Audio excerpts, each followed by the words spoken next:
ஆசை கோபம் களவு கொள்பவன் பேசத் தெரிந்த மிருகம்.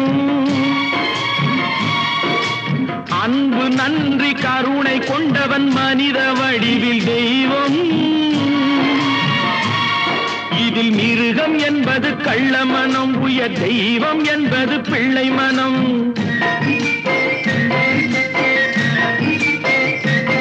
இந்த 6 கட்டளை அறிந்த மனது ஆண்டவன் வாழும் வெள்ளை மனம், ஆண்டவன் வாழும் வெள்ளை மனம்.